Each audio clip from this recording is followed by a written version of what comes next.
Good evening and welcome. I am Amarakshi Ubani. Tonight, President Buhari launches roadmap for development of Nigeria's oil and gas sector, tagged the 7 big wins, detailing short and medium-term priorities. Senate President Bukola Saraki loses appeal to prevent his trial at Code of Conduct Tribunal. Senate amends the Code of Conduct Bureau and Tribunal Act to include a 5-year tenure limit for chairman and members of the Bureau. Wanted Rwandan Hutu rebel commander arrested in eastern DRC over alleged atrocities committed on Congolese soil. On Business News tonight, Nigeria's only dual-listed oil company, Seplat, reports 24 billion naira net loss in third quarter. And on Sports News tonight, African Table Tennis Federation honors the continent's most decorated player, Segun Toriola, for his exploits in the game. Hello, and from Abuja, I'm Ibrahim Adra. Ministers of Finance and Budget appear before the Senate, give account of level of implementation of the 2016 budget and recovery of looted funds.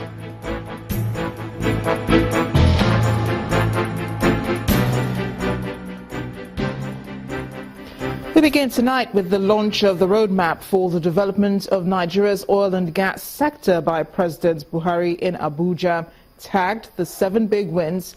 The document contains the short and medium-term priorities to grow the nation's oil and gas industry from 2015 to 2019. The big wins are centered on the Niger Delta and security, policy and regulation, business environment and investment drive, transparency and efficiency, stakeholder management and international coordination, gas revolution and refineries, and production capacity. This report by our State House correspondent Chukuma Onekusi is presented from our studios. In most oil-producing countries, clawing back the proceeds from oil and gas is the norm. But here in Nigeria, the nation's vast oil wealth appears to be shared by a few.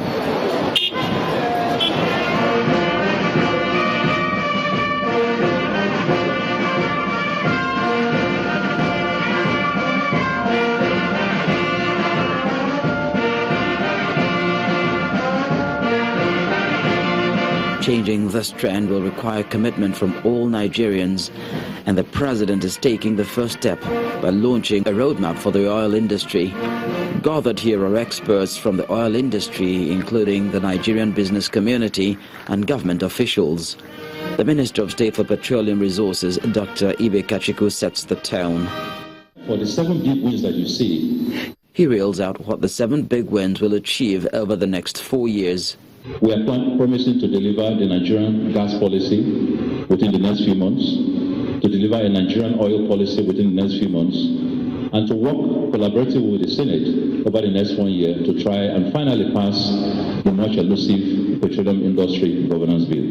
We are going to be targeting to raise over $5 billion in short-term funds for this government, and over $20 billion in long-term, medium-term funds for this government. The Buhari administration is trying to avoid over-dependence on oil, yet petroleum remains critical. All that is required is some element of creativity as the president directs the drivers of the initiative to deliver on set expectations. This roadmap reflects vision and the aspiration of this administration for this sector, and I urge you all to deliver on the expectations contained in the petroleum industry roadmap. He moves forward to officially flag off the 7 big wins.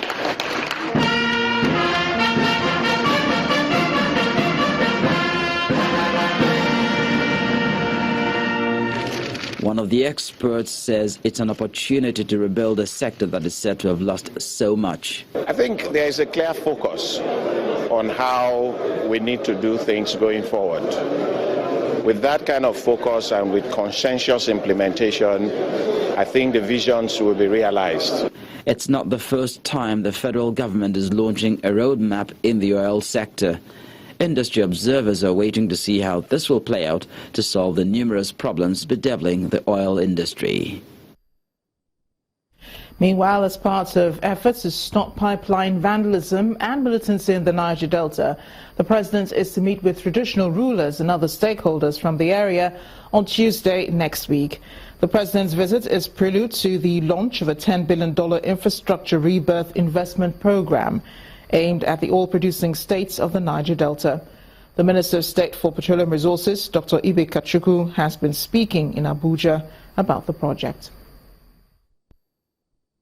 On Tuesday, the 1st, we've been able to get the president in his usual kind nature to have a meeting with the Niger Delta stakeholders. About 50 of them are going to be coming to that meeting, and it comprises all the kings drawn from the 7 or 8 oil-producing states in the Niger Delta, the heads of securities who are here present today, and some government officials, certainly all the ministers from the Niger Delta area. And it will be our first attempt to actually get them face-to-face in the same room with the president, therefore to understand what his vision is in terms of the Niger Delta security issues. So that's one. Also, we'll be launching about a $10 billion infrastructural rebirth investment program in the Niger Delta region. Now, this is not money going to come necessarily from federal government. It's money that's going to come from oil companies, investors, individuals who are ready to do private sector infrastructural investments for tariffing. Obviously, state and federal government, as the case may be. But what is going on, international organizations who have shown some indication of interest to help. What is most important is not the number of the fund, is the conceptualization of that funding, is the fact that governors will have to come together as a regional bloc to begin to look at cross-state investments, whether they be roads, whether they be railways, whether they be power facilities, whether they be specialist hospitals or whatever. Because right now there's a siloing, of investment. Every state just caters for themselves. Today's announcement of a roadmap comes after a series of attempts by previous administrations at reforming the oil and gas sector. How successful these attempts have been remains a big question. In our next report, our energy correspondent, Olu Phillips, takes a look at the issues surrounding the various reform efforts and their attendant challenges. Events leading to the launch of a new roadmap for the oil and gas industry in Nigeria today suggests that despite the diversification drive of the federal government into other sectors like agriculture, it still has an eye on the sector as a critical enabler of the economy. The first indication that we may be running into troubled waters culminated last year when international oil price fell from an all-time high of over $100 to a barrel to as low as $30. So as a money economy nation, our revenue dipped. They dipped so badly that funding the 2016 audacious budget of 6.6 trillion naira left the government scrambling for help from other sources, including the options of foreign borrowings. Matters were made worse with the resumption of hostilities in the Niger Delta, which the last administration curtailed in 2009 using a dialogue strategy plus an amnesty program. Those guys under the aegis of Niger Delta Avengers, as we have them now, ruptured in some cases and blew up in other cases anything pipeline that was critical to the supply or export of crude oil, bringing a collateral damage measurable in the figures, where daily production was cut to a 20-year low of 1.1 million barrels from the 2.2 million barrels a day production. The below-par performance of the refineries also meant that Nigeria still dominates the region as the largest importer of refined petroleum products. And with the towering height of forex, the sustainability of 145 naira per litre ban for petrol is suspect, since the price modulation band was set with a 285 naira to $1 mark in mind. It just seemed the industry and its players have had just enough of the transparency issues, the long contracting cycle, weak and obsolete regulation, insecurity in the Niger Delta, which is the hub of oil and gas production in Nigeria, regimented policies guiding the production of gas, which have all culminated to stall exploration or new oil finds. The zero investment in the sector, massive divestment of assets like the recent one by Mobil to the tune of 60% all portends danger. Today, our 7-point agenda has been launched and is meant to be a policy document for a short and medium-term strategy to galvanize an all-round retooling of the sector. Question is, where regulations will be required to achieve some goals? Will the National Assembly stand in the way, as we see with the Petroleum Industry Bill? And how soon will Relative Calm return to the Niger Delta following this document? And what kind of strategy will deploy massive infrastructural developments to that region? Or will this end up as another launch meant for the cameras? Olu Phillips, Channels Television News. Joining me now to take a further look at the issues arising from today's launch of the oil and gas roadmap is Dr. Godswill Ihetu, his chairman of the Petroleum Club. You're welcome to the News at 10. Thank you very much. How would you react to the key areas that were highlighted in the roadmap today? Well, I would say that the president is focusing on the priorities.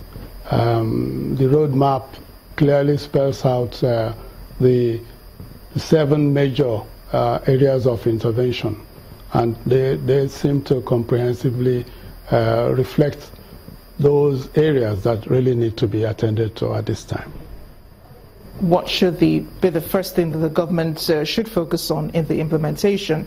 Because it's one thing to have a roadmap, it's a totally different kettle of fish to be talking about implementation. So what should he target first?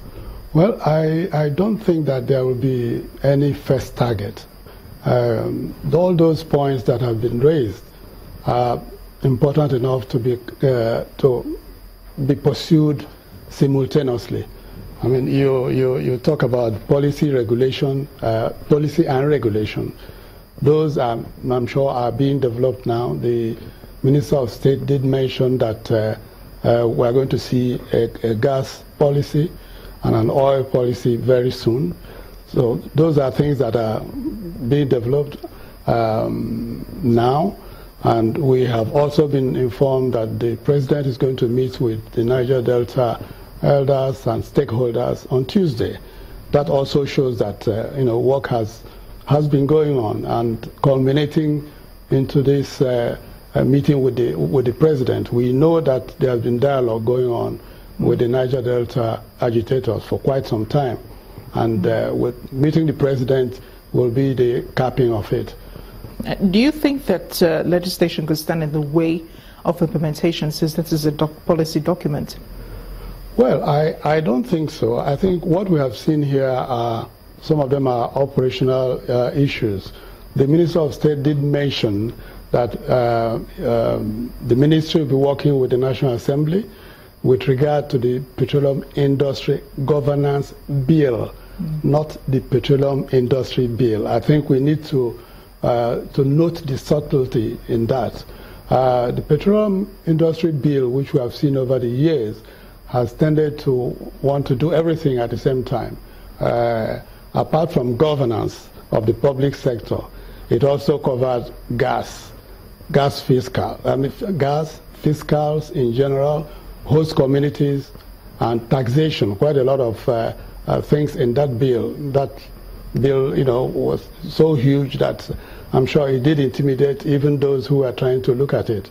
So in now talking about the Petroleum Industry Governance Bill, which really would address, I suppose, the institutions, the public institutions, what to do with NNPC, what to do with MPDC, the gas company, the regulator, which is the DPR at the moment, restructuring it and giving the DPR the teeth to be able to be a good regulator. Dr. Godswill Ihetu, it's been a pleasure having you on the News at 10. Thank you very much. In part 2, after the break, Senate President Bukola Saraki loses appeal to prevent his trial at the Code of Conduct Tribunal. Please join us again.